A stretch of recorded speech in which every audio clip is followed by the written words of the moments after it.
You are wearing glasses. I am wearing glasses. You are wearing glasses. I am wearing glasses. You are wearing glasses? I am wearing glasses. You are wearing glasses. I am wearing glasses. Grace, should we move on to the subjective? Sure. What book are we talking about today? If you haven't guessed already, we're talking about Trust Exercise by Susan Choi. Yes, in which the In which a siren goes by. Yes, in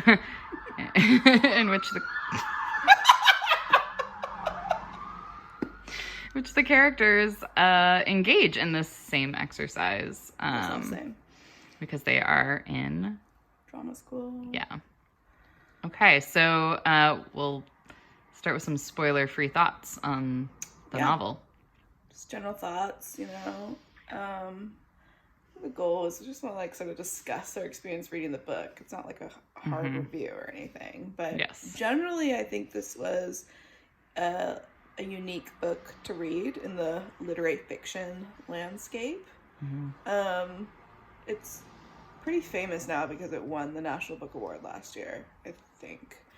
But I don't really know what to expect, It's I don't read a lot of like school novels or like academia sort of setting novels, and this is particularly focused on kids in high school in like an unnamed southern city that are at sort of an elite school focused on the arts.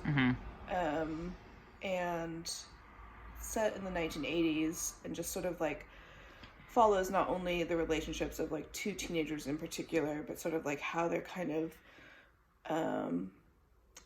manipulated in some ways by the authority figures around them, primarily their drama school teacher, but also I would say including like some of their parents and like other people in their environment. Even in some cases, like the absence of parents is sort of felt. Yes. I think, the book, like you said, like, regardless of, how I might have felt personally, I would recommend it to people based on it being captivating, and I continued thinking about it when I was finished, and while I was reading, I was engaged. I feel like it had a very strong sense of place, while also at the same time being very disorienting, which is a tricky balance.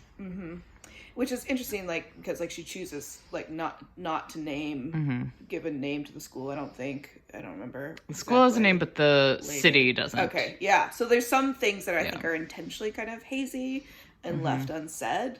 In addition to like some of the realities of what's going on interpersonally, like between the characters. And I think what's like particularly striking about maybe like the first half of the book is there's like a real intensity to the writing. Yes. Like it feels very close in a way, almost as if you're right there in the, the classroom or the room, the stage with the students as they're sort of engaged in this like almost like hyper, I don't want to say intensive again, but like, like extremely kind of forced intimacy. Yes, because it's acting class, and part of the American model of acting education is to mine the traumas of vulnerable youth. Yes, bring out the best in them in their performance. It's very suspect, but that's a different topic. Although I think also that this topic. Susan Choi is referencing it, particularly in the high school setting of underage children, and commenting on like what that. Not only I think the manipulations for like their past trauma, but like what that does to like their ability to like connect with their peers, or right, or just like to make sense of reality around them. So I don't know if that's... Yeah. I think one thing that kind of struck me while I was reading, it was my horror now as an adult reading these techniques, but also recognizing that I would have loved this and eaten it up as a teen. You know, because you're so hungry to be taken seriously and to be seen as talented and to be seen as special and to be challenged in a way and not be patronized, that it leaves you very vulnerable to a certain kind of predation that you feel like you're choosing, and you think you want it because you just don't really understand what's at stake. This dynamic of like being singled out, because, you know, as a youth or oftentimes as a teenager, you want to just be one of the crowd. But I think there's that tension between wanting to be recognized for your individuality and be given sort of special treatment that sort of like presages your like arrival as an adult, and like still wanting to like fit in or like get along with your peer group, that I think is like pretty well drawn in this book. Yeah, because part of what gets them to all go along with it is the peer pressure. Yes. And then also they all feel that they are choosing it and that they're enjoying themselves, even when it's causing them like profound psychological and physical side effects. And there's sort of a hierarchy in the school environment, and like the way to sort of almost rise above, succeed, you know, be like attain or accrue like influence amongst the peers is to be seen as like preternaturally talented or you know, like brave, almost like sanctioned or embraced by you know, particularly like the drama teacher. But yeah, so anyway, I hope that was both specific and also fairly spoiler free. I just wanted to add to like what you were saying about the writing. The writing in the first half is it's a very strong authorial voice, almost to the sense when I was reading that I felt like in some ways like impressed by the writing, but sometimes distracted by it to a degree where I was like, the writing feels like a character. Which maybe is a good place to move into the less spoiler-free section. So basically, we would recommend reading it. Enjoyed many aspects of the book. And now we're going to talk a little bit in more detail. So if you haven't read it or you don't want to know more specifics, you can stop watching. Goodbye. All right, you think they're gone? No, let's get real about this. All right. So after about the first half, I would say that the book kind of lures you to the point where you're getting fairly invested in what's happening with these teens. And then it kind of ends abruptly and shifts to a completely different setting, completely different almost world, and certainly a different perspective. And it is disorienting. I think you're not quite sure what's happening. You feel, I think, a mounting sense of dread in the first half that just something terrible is gonna happen to one of these kids. And also, like, there's sort of the main character, the young woman that we're sort of following closely, the student. She's becoming progressively more isolated from her friend group, brokenhearted, kind of on the outs with her teacher, and not really succeeding in the arts program and having difficulties at home. But then halfway through, her inner life is sort of left behind, and we enter in a world of like realizing that what we've been reading is her novel that is a fictionalized version of her childhood, and we get another character's perspective who is an adult, and it just really changes the whole scope of what's real and how we understand, that narrative character. Which I was into. Like, I was interested by this. I thought there was a lot that could really be done with that. I don't know that it really went all the way there, though. I felt like it sort of only went halfway into what could be really fascinating about that. Yeah. I agree with you. I mean, I think what was interesting, at least initially in the second part, is that it did cause you to question that very authorial, like, tone and this sense of, like, the omniscient narration of the first part. And you're like, you know, you had been, so the title, Trust Exercise, is like, you're sort of like, your trust is a little bit broken in the story because you realize that what you were led to believe was true, and not even from like a character's point of view, but like from the author's point of view, is not the case. And I think it is interesting to sort of then view it from the lens of these same characters in many ways as a much removed from the action of the first part. But there were some, I don't know, like some writing acrobatics that maybe I was like intrigued by, but I felt like put me at more of a distance from the story. Like I felt weirdly less invested, even though it was kind of, I was like very interested at the thought of like seeing what actually happened, like in the past, really, that informed the narrative, and then also what happened to them as adults. Yeah. I think one of the things that happens is, even though it's kind of a shocking twist and it's intellectually interesting, like you mentioned, is that the tension is cut away. Like, because you kind of know, okay, here's where they end up and they turn out okay or not, or like whatever, but like the tension and dread that has been building is sort of abruptly severed. Yeah.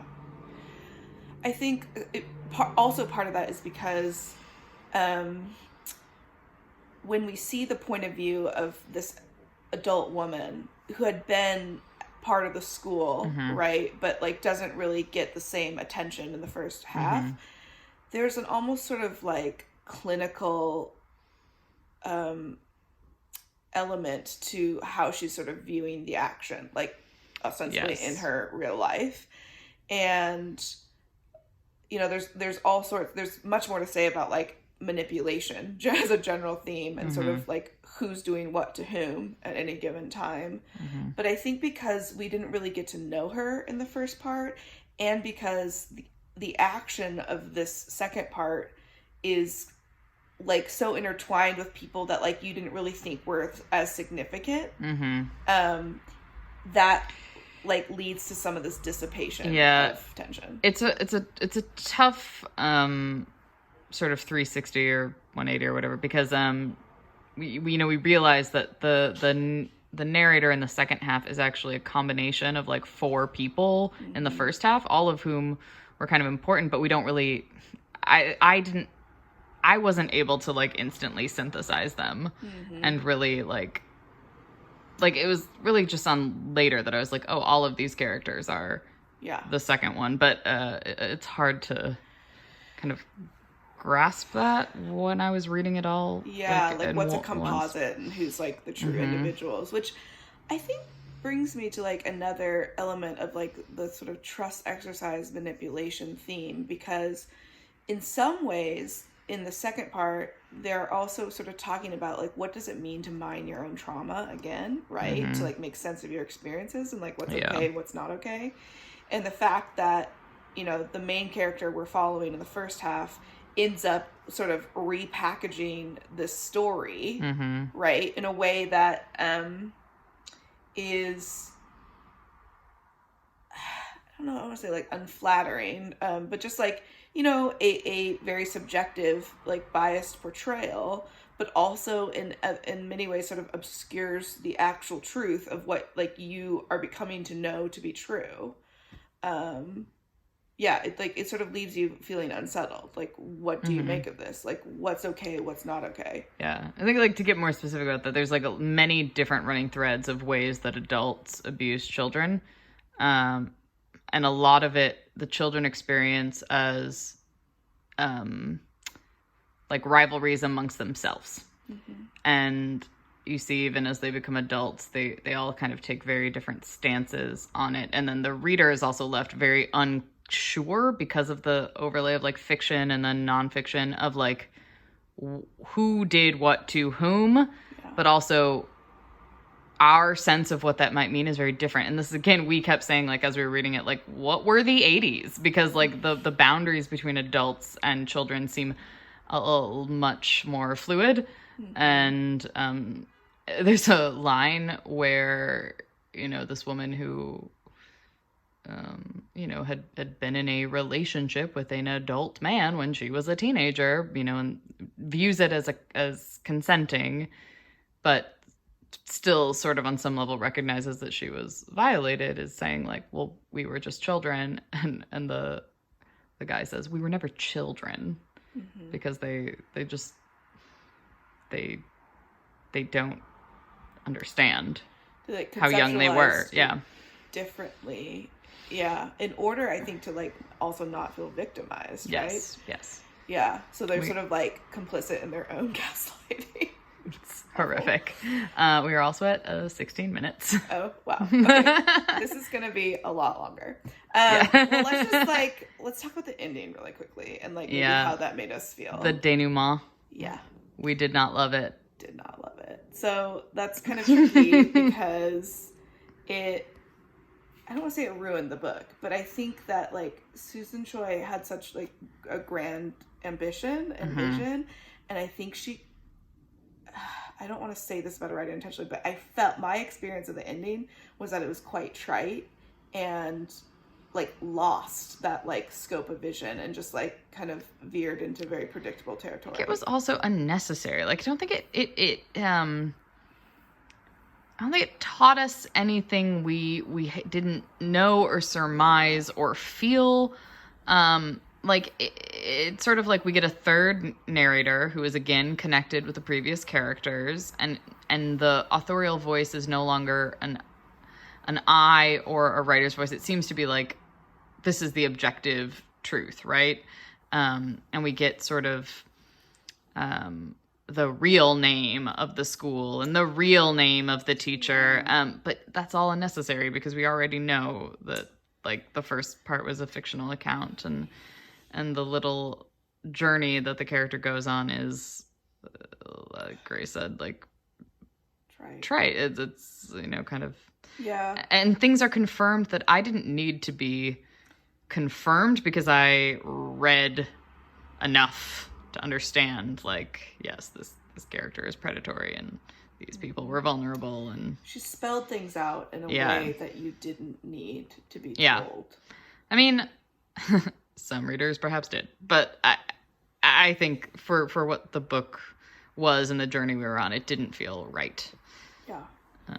I mean, some readers may like that sense of closure and resolution, that like it's like fairly definitive what happens by the end.